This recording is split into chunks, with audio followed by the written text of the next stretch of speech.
No, I'm breaking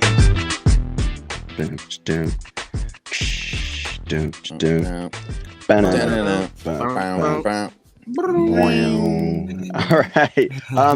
Welcome to a Friday edition. You may notice that I am in a dimly lit room. Maybe actually not even lit. It's just a dark room. The lights crashed on me. So You're in it's a a great cave. start to the Friday. I'm in the cave. I'm doing my best Aaron Rodgers, except I will not be doing ayahuasca, I promise. At least Craig. not at work. Wait till off hours to do that. But welcome everyone. It's another 8:30 edition of the Blue Review. I'm going to pull up the YouTube in just a second, get all these comments, just take a look at them, see how everyone's doing, because there was no Dodgers baseball yesterday, but we got a lot to talk about still. We had a mailbag episode yesterday with Greg, so we talked just about a whole bunch of topics, but we want to get a little bit more into Mr. Bobby Miller. Things are looking rough, and Marcus has some thoughts, as well as preview the series for the Braves. It's a big one. We're going to see Yamamoto, I think, towards the end of it, but we got Knack tonight. So some cool stuff going on in Dodgers land. And, of course, we mentioned, Greg, all September, this is the place to be because Dodgers postseason is around the corner, and you need to be here on the Blue Review. That's right. And you know what? I think we both are rocking the LAX hats. So, Greg, Yes, I've done this so many times. I'm going to test you. No, you can't throw me. I told you right before. I'm exhausted. I don't have that in me right now. Oh, you do it. This is where they're transforming the traveling experience. Chat, you know what to do. Shout out LAX, our friends over there representing the Blue Review. We're proud of them, and we just thank them for sponsoring the show over here. And they're always changing the travel experience, reducing traffic, saving guest time. So you can check it out at flylax.com/transforminglax. But let's get right into this. I'm gonna maybe work on some of these lights, but Marcus and Greg, let's start with Bobby Miller. It's doom and gloom over there on the struggle train, or struggle bus, as you say, Marcus. Yeah, he's definitely driving the struggle bus, not just a passenger, but probably driving the struggle bus right now. And I get it. Everybody involved is frustrated, right? You read the quotes from Miller after the game. You read the quotes from Dave Roberts. You see it in their faces. Like, obviously, nobody wants this to be happening. In an ideal world, Greg, right now he'd be in AAA. He'd be in Oklahoma City. Yeah. That's not the world we live in, unfortunately. I mean, I did see the reports that he's going to make at least one more turn in the rotation. We'll see what happens with Tyler Glass now coming back. Yamamoto obviously looked great in his return start. Flaherty has pitched very well. I don't know. I haven't heard much about Gavin Stone, so I don't know how close or far away he's going to be. But as it stands right now, Walker Buehler is still in the rotation. Bobby Miller is still going to be in the rotation. But really, at this point, Greg, it's almost just like an innings eater sort of thing. I just don't know that anybody can have any expectations for him to go out and give you a quality start. I think right now it's like, hey, can you just get us through 4 at the minimum, maybe 5, and we'll do our best to give you some run support where we can, and we'll just kind of have to figure it out right now. That's exactly what it feels like. It feels like innings eating, and that basically they're going to go out and say, save our bullpen.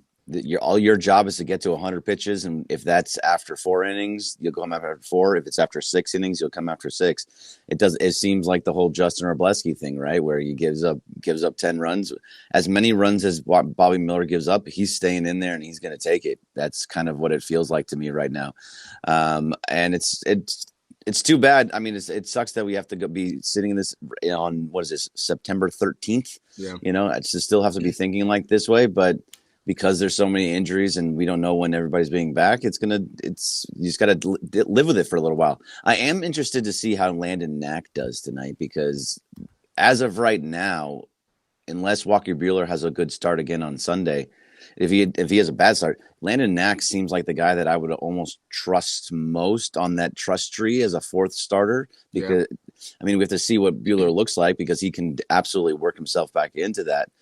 If he doesn't go off his last outing, that was absolutely terrible. But Landon Knack tonight could really push himself very, very close to getting a postseason roster spot. Yeah, I mean, look, the last time out, Knack pitched really well when he gave up the 3 runs, Yeah. but was very much, on point and gave the team a chance to win. They just could not score anything behind him. So he really is sort of working his way into that conversation right now. You mentioned Buehler, and the last start obviously was not very good, but if you were comparing him to Miller, there's definitely more optimism, around Walker Buehler, because he's at least shown that he can put together a couple of good outings in a row. We've seen back-to-back good starts from him before the most recent blow up. For Miller, it was the great start at the beginning of the season, a long stretch of just awful, and then he had one island of a good start in there, and then it's sort of back to what we saw earlier in the season. There's just, at this point, I just don't think there's any other real hope other than just get yourself right for 2025. So the race for that 4th starter right now is still very much up for grabs. And you're right, Landon Knack with a good start, especially against a good team like the Braves, could go a long way toward giving himself a leg up in that competition. Yeah, I was saying yesterday that I'm done with Bobby Miller. That for this year he's washed. He's just a guy. It's time for him to go down to AAA. Unfortunately, I mean, they are saying that he is going to get another start, so you just gotta go out there and take it. Is what's going on for him. I do want to know. I hope that Knack has a good start, because I really like the way that he pitches. He's not some overwhelming pitcher that's going to blow you away and throw 98, 99 and strike out a bunch of dudes. He throws 93, 94, 95. But he could get guys out, and he stays in control, and he has control of his pitches. It just seems like that's a guy that I know he's young and he's a rookie and all that kind of stuff, but he does feel under control, which I like to see. That I don't feel that way with Buehler and with Miller. Yeah, and I do think it goes to being a guy who isn't necessarily maxing out on every pitch. I was reading a story recently just about the issues of pitching and injuries across Major League Baseball, but specifically with the Dodgers. And it did focus a lot on Walker Buehler as being a guy who, he sort of made the bargain with himself early in his career that if I'm going to get to the major leagues and be successful in the major leagues, that I'm going to have to be a guy who sort of maxes out on every pitch. And it worked for a while. He was the ace of the staff for a couple of years. He was the heir apparent to Clayton Kershaw. He helped them win a World Series. But we have started to see sort of the downside of that bargain, right? And went on to talk about all these guys that up and down the organization, whether it's Buehler, Dustin May's not an arm issue this year, but he's had arm trouble in the past. River Ryan, you go on and on and on. Yeah. But you have guys like Knack who aren't necessarily giving you triple digits, on the regular. To a point, I guess to a point, Wrobleski's sort of that guy, but he's not. His control issues are a whole other thing. Right. So we'll see what happens. But I think the important thing right now, and just in terms of what's ahead of them, go out and get game 1. It's a big 4-game series this week. The magic number is down to 12. I told you last week it's exciting because we're talking about magic numbers now, so that's a good thing. The magic number is down to 12. Try to get this first game. Because look, you got Flaherty going tomorrow. Buehler, who you never know, you don't know what's going to happen on Sunday with Buehler. Do you get good Buehler? Do you not get good Buehler? And then Yamamoto on Monday. So you get tonight. I feel really good about getting 3 out of 4 in this series. Yeah, if you get to, I agree with that. Actually, I mean, you're going against Chris Sale. It's Flaherty versus Chris Sale on Saturday, so that's going to be a really fun pitching matchup. But I agree with you. I think if they can take tonight and with Landon Knack, that they can take 3 or 4. What you were reading on that article, I think I've read a couple of articles that this is the way it seems to be that pitching is going to have to change with the way that they're changing everything. That you have to start from the bottom up. We're going to be seeing more Landon Knacks than we are seeing, Paul Skeens moving forward. If they're trying to save guys' arms, you have to be more of a control pitcher and even in pitching to contact more than just trying to blow people away. Yeah, exactly. Well, I think it's probably a return, right? I mean, what I say, everything goes in cycles. Yeah. And, this. When we were young, there might have been like 1 or 2 guys in the entire league that threw 100 miles an hour, right? You'd be like, whoa, triple digits. It was an event. Now every staff has a couple of guys that can hit triple digits. It's just, and I think if we were to be objective about this, if you went back, 20, 30 years, you probably had more guys who could do that regularly. It just was never seen to be an efficient use of your arm talent. Now it has become the thing, right? And so I just think at some point, because of the preponderance of pitching injuries and because teams invest so much in pitching, I think you are going to see a return to guys who can pitch versus guys who just straight up throw. I'll tell you this: I think hitters would appreciate it. I mean, obviously, just it's nice to not face 100 miles an hour all the time, Right. but on top of it, because there are a lot of guys who throw that hard and don't necessarily have command. And I just think, if you're a hitter, it's safer to stand in the batter's box and not worry about, if this guy's going to throw 100 and it's coming, right at your helmet. I think in the end, while the thrill factor of seeing, who's the guy in Anaheim that threw 105? Yes, it's 105.5 and just like dotted one. Like he had control. Ben Joyce, yeah, Ben Joyce. like there's an adrenaline adrenaline rush to seeing that sort of thing. But I think in the long run, I don't know that it's better for the game when you have so many guys that are missing significant amount of time because of injuries. Yeah, no. So I just think that's the way that it's going to go. I was thinking about this, and he's on the IL, by the way. Ben Joyce is. Yeah, shoulder inflammation. Oh, good. So that might be going towards. That's more to my point than I guess. More Tommy John incoming. Just brutal. Do you have any issue with the fact that the Dodgers pitching staff only has one lefty currently on the roster? Yes, one total. That's absolutely. It. It's Alex Vesia right now, right? Yeah, that's it. It's Alex Vesia, and that's it. Yeah, because Bonda decided to smash his hand into a wall. To punch a wall. No, that's a problem. Granted, look, there's still a couple weeks left in the season to kind of get somebody in there, but like who? I guess that's the question, right? I don't even know who you'd bring up. But yeah, only having one left-hander and a left-hander that is pretty situational on top of that, right? I mean, because of the rules, right? He's got to either face three hitters or end an inning. But you have to be very judicious about how you use him. That is definitely a problem for this roster. Do you remember that stretch was in like the 90s, early 2000s, where it felt like the Dodgers, didn't they go like 8 years without a start from a left-hander or something? Yeah, it was just everybody was right-handers that came. Something ridiculous like that. Like this is sort of different, but kind of the same, I guess. I mean, with situational pitching now and having to go trying to get guys out by throwing in a lefty or bringing in a righty is the way. But now teams can actually plan okay, we're just going to throw all of our lefties out there all the time, and have good matchups. So it's a little bit of a disconcerting thing. I think as long as I do truly believe if they pitch well and they pitch like they're supposed to, that it doesn't matter if they're throwing right or left because these guys get both out. And just like we talk about how it's nice to have the right left when it goes in at the top of the order with Shohei, Freddie, Mookie, Teoscar. It really doesn't matter. They're going to hit both pitchers well. So I don't think it's too much of an issue, but it would be nice to have more lefties in there, have at least a few. Yeah. Some starters, one or two starters, so you can go left, right. But yeah, it's just weird looking at it and just seeing right all the way down. All the way down. By the way, just for the record, that streak I was talking about, 681 games. It started.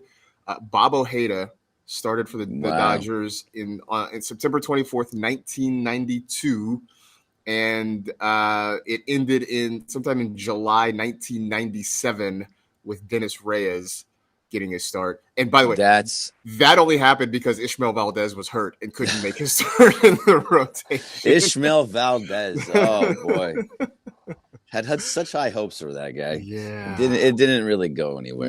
Never worked the way we thought it would. No, never did. That's crazy though. We're going back to the 90s. I don't know if I want to go back to the 90s for those Dodger years. Nothing really ever came out of those years.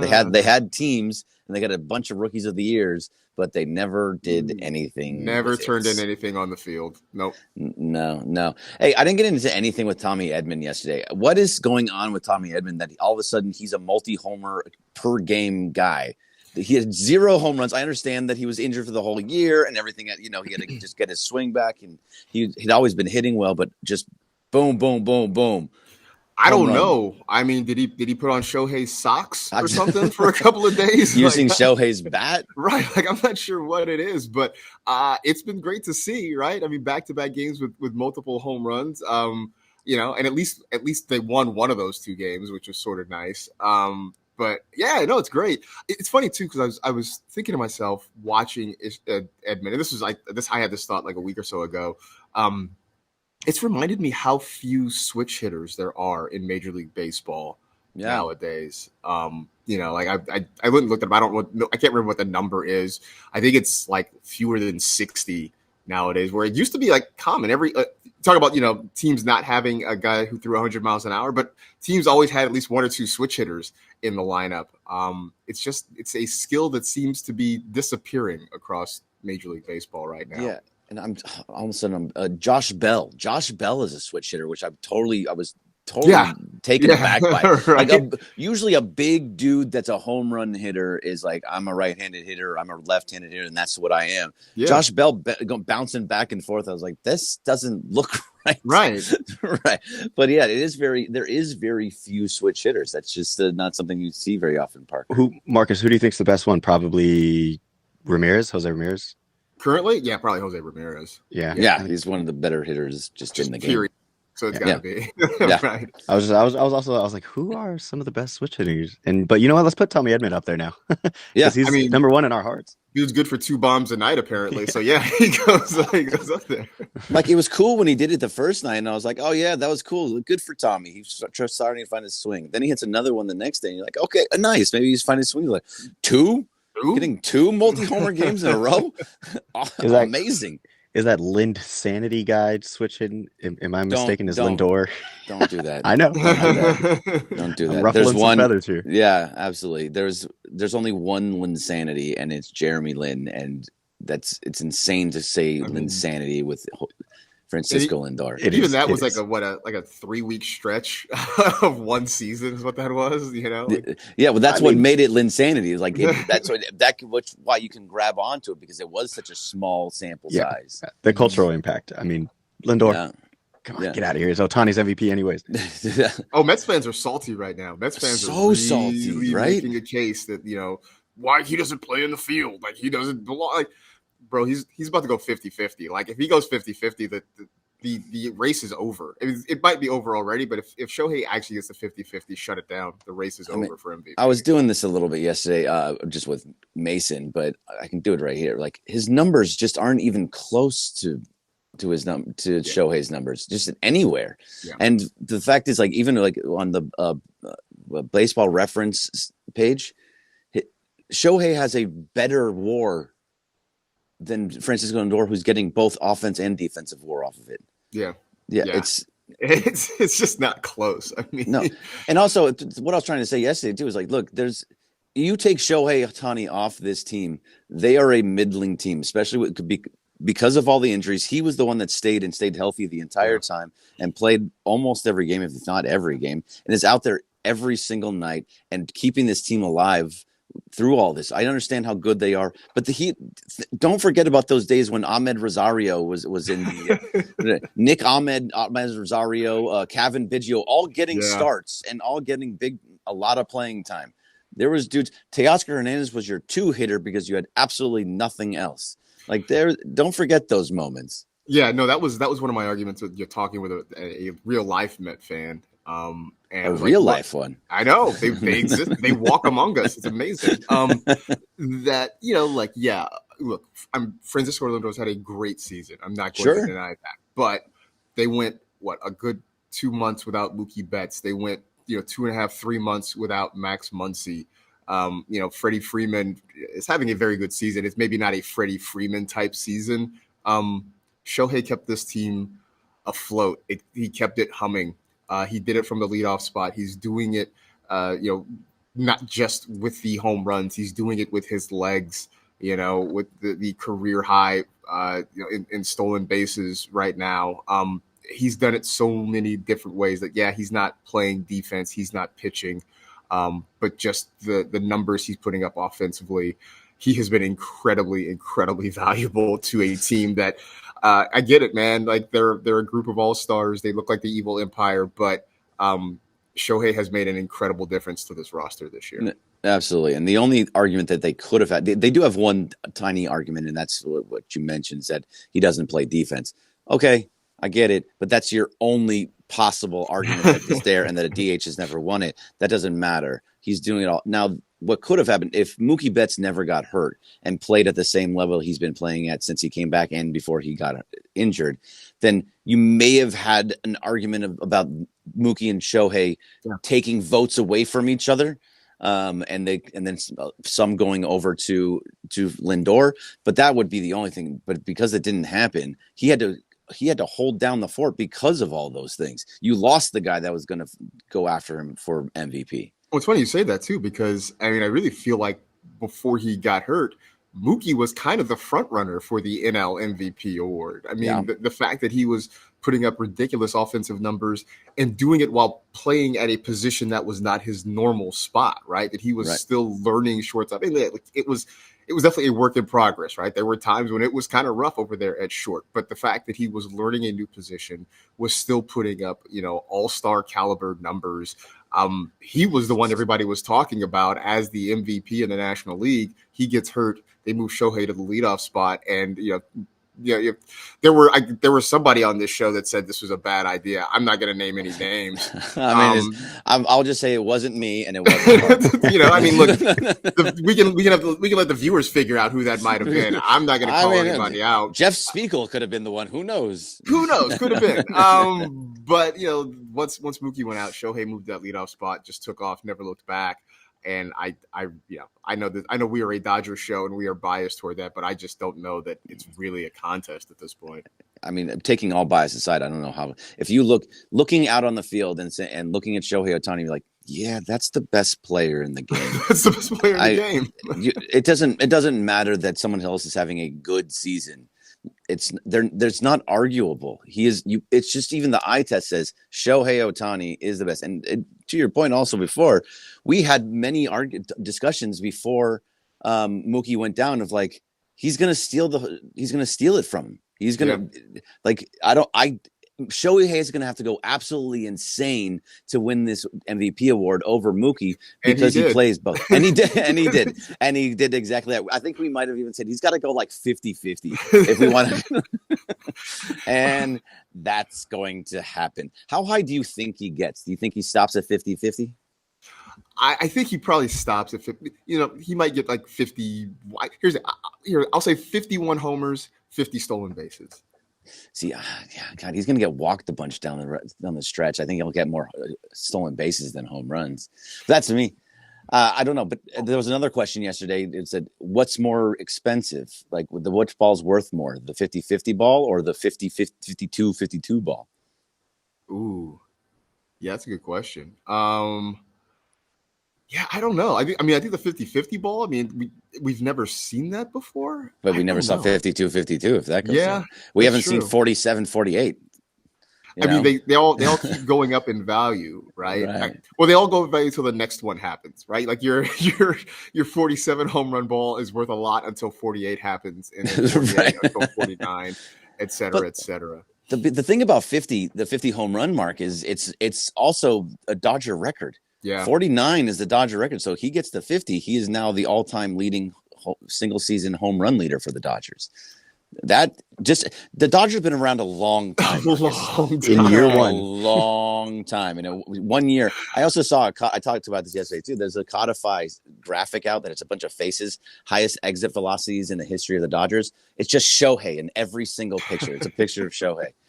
The dude's insane. He's insane. 100%. Insane in the membrane. The weekend is gearing up. The Atlanta Braves versus the Dodgers rematch of the NLCS 2021, something we don't want to relive, so I'm just going to forget that I said that. Travis and DeMarco are up next, so stay here on YouTube. And, of course, we got a fun, full Friday. It's going to be good, so stay here. Greg will be back on the Mason Ireland show later today, so I'm excited to watch that. Being back here producing. But thank you to Greg. Thank you to Marcus. Thank you to everyone in the chat. Thank you to LAX. Dodgers, let's go get that W. Shout out Landon Knack. This has been Parker Bell of the Blue Review. We will catch you Monday, 8:30. See you. And have a good weekend. Dum, dum, Ba-na-na. There it is. Ba-na-na. Ba-na-na.